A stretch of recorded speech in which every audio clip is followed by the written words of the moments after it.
A Jewish community center is destroyed after it catches fire on the final day of Passover. The rabbi says they watched it go up in flames during service yesterday.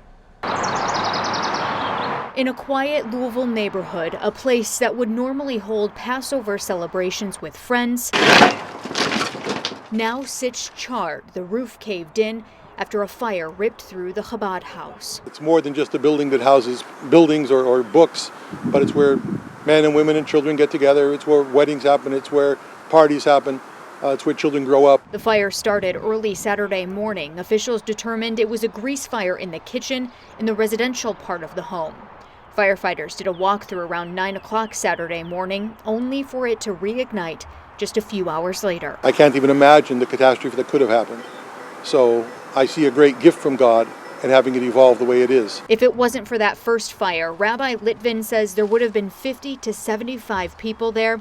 Instead, they prayed at his home the next block over, where they could see the Chabad House go up in flames for the second time. It was during that prayer, when I was talking about only the body passes away but the soul continues to live, that the Chabad House, we could see the fires burning, and we recognized that the building is going to be gone. Now, a few Bibles saved. We salvaged this from inside.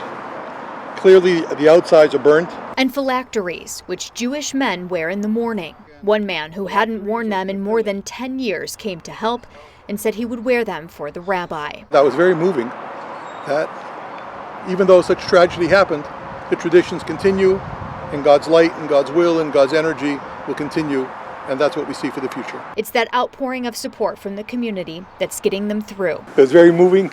I've gotten literally dozens of calls. My phone is literally ringing off the hook.